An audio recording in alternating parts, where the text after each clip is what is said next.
तो जब पंचाक्षरी मंत्र का जप करते हैं 5 लाख 10 लाख 1.25 लाख, तो उसके बाद क्या करना है?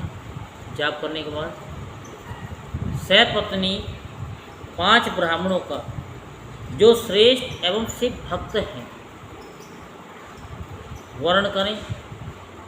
इनके अतिरिक्त एक श्रेष्ठ आचार्य का भी वर्ण करें और उसे शाम सदा शिव का स्वरूप समझें। ईशान तत्पुरुष अघोर वामदेव तथा सद्धोजात। अगर ध्यानपूर्वक सुनोगे तो शिव पुराण की कथा आपको पूरी समझ में आ जाएगी। इस कथा से ही जग की व्यथा मिटती है। इन 5 के प्रतीक स्वरूप श्रेष्ठ और शिव भक्त ब्राह्मणों का वर्ण करें और वर्ण करने के पश्चात पूजन सामग्री को एकत्र करके भगवान शिव का पूजन आरंभ करें।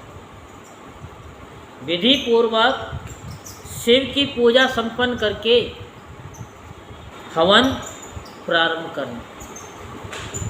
अपने ग्रह सूत्र के अनुसार मुखांत कर्म करने के अर्थात परिसमूहन, उपलेपन, उल्लेखन, मृद उद्दीरण और अव्योक्षण, इन पंचभूत संस्कारों के पश्चात वेदी पर स्वाभिमुख अग्नि को स्थापित करके कुश कंडिका करने के अनंतर प्रज्वलित अग्नि में अजा भागांत आहुति देकर पश्चात होम का कार्य आरंभ करें।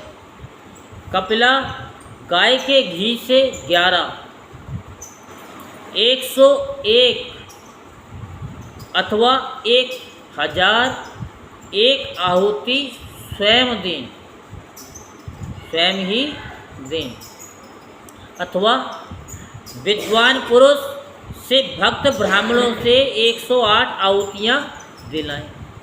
या तो स्वयं ही दे लो या फिर ब्राह्मण देवता को बुला करके दो।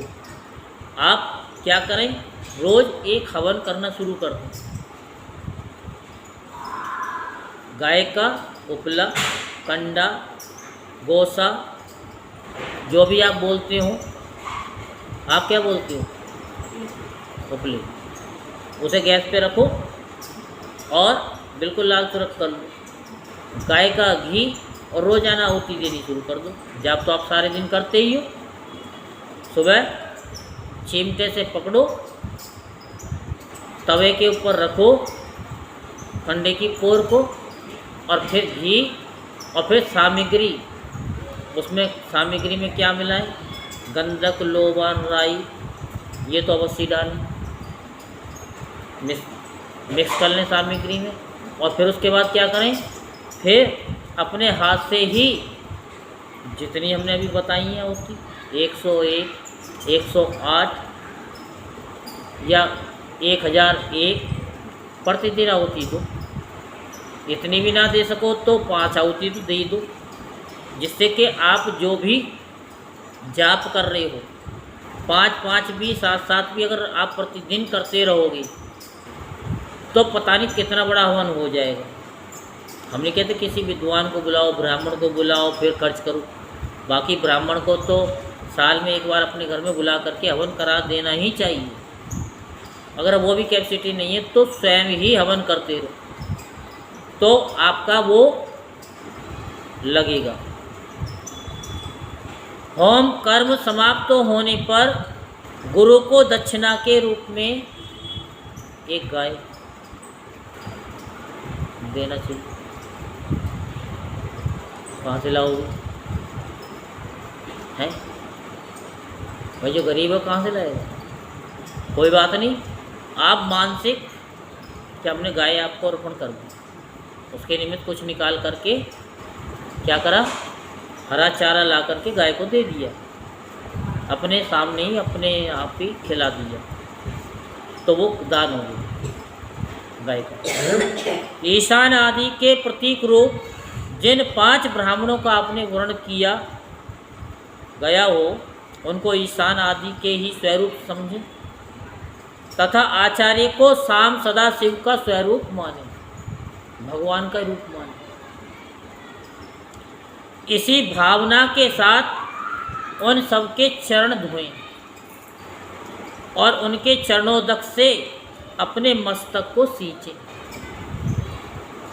ऐसा करने से वह साधक 36 करोड़ तीर्थों में स्नान करने का फल तत्काल प्राप्त कर लेता है। अपने केवट को भी देखा है,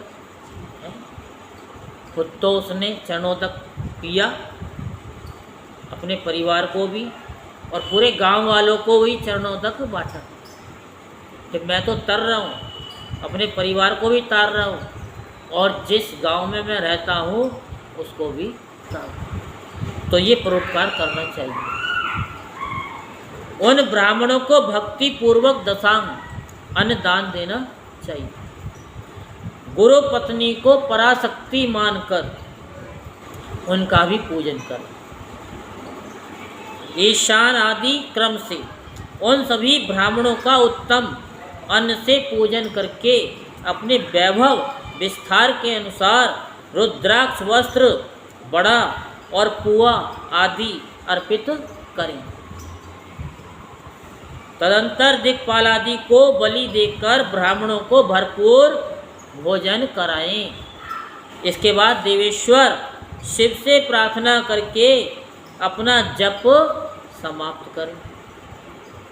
इस प्रकार पुरस्चरण करके मनुष्य उस मंत्र को सिद्ध कर लेता है। मंत्र तभी सिद्ध होता है, तभी एक्टिवेट होता है। कब? जब आप रिचार्ज करते हो, आपके अकाउंट में पैसे होंगे तभी तो रिचार्ज होगा। अकाउंट में पैसे ना हो तो कैसे रिचार्ज हो जाएगा? तो ऐसे ही क्या है कि और रिचार्ज हो जाएगा तो तुम कुछ भी करते रहो। तो ऐसे ही जब मंत्र सिद्ध हो जाएगा तो वो काम करेगा, पूरा काम करेगा। तो फिर 5 लाख जप करने से उसके समस्त पापों का नाश हो जाता।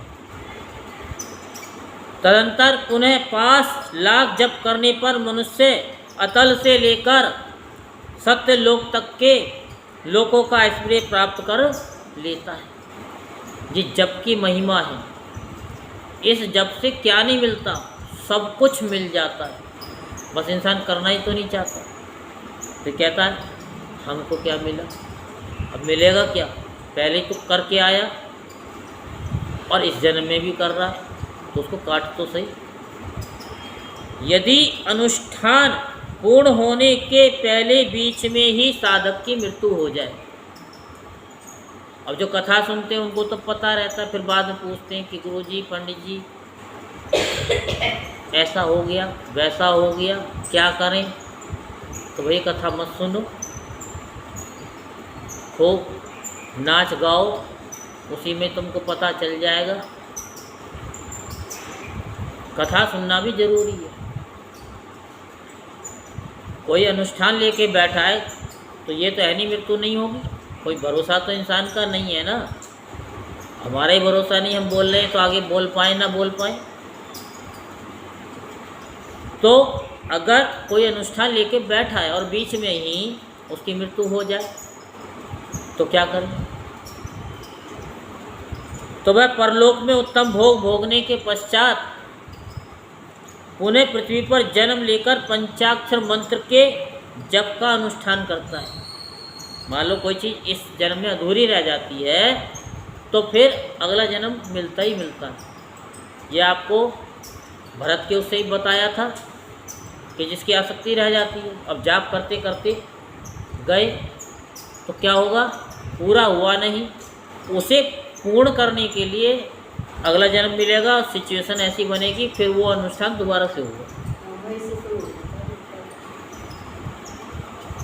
समस्त लोगों का ऐश्वर्य पाने के पश्चात मंत्र को सिद्ध करने वाला वह पुरुष यदि पुनः फिर 5 लाख जप करे, 5 लाख तो कर लिया, फिर 5 लाख और कर ले तो उसे ब्रह्मा का सामीप्य प्राप्त होता है।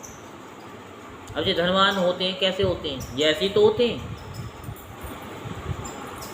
तभी तो कहते हैं ना भाई, ये तो चांदी की चम्मच लेकर के पैदा हुआ है। क्यों? क्योंकि उसने पूर्व जन्म में ऐसे कर्म किए थे कि उसे बिना करे ही सब कुछ मिल गया और फिर बढ़ भी रहा है। ये जाप का फायदा है। चलो वो तो अगला जन्म और पिछला जन्म तो आप लोग नहीं जानते, ये जन्म तो जानते। इसी जन्म में तुम करके देख लो तो पता चल जाएगा। उन्हें 5 लाख जप करने से उसे सारूप्य नामक ऐश्वर्य प्राप्त होता है। 100 लाख जप करने से वह साक्षात ब्रह्मा के समान हो जाता है। इस तरह कार्य ब्रह्म हिरण्यगर्भ का सायुज्य प्राप्त करके वह उस ब्रह्मा का प्रलय होने तक उस लोक में यथेष्ट भोग भोगता है। फिर दूसरे कल्प का आरंभ होने पर वह ब्रह्मा जी का पुत्र होता है। उस समय फिर तपस्या करके दिव्य तेज से प्रकाशित होकर वह क्रमशः मुक्त हो जाता है। बोलो शंकर भगवान की जय। जय श्री राधेश्याम, जय जय श्री राधेश्याम, जय जय श्री राधेश्याम। हर हर महादेव, हर हर महादेव, हर हर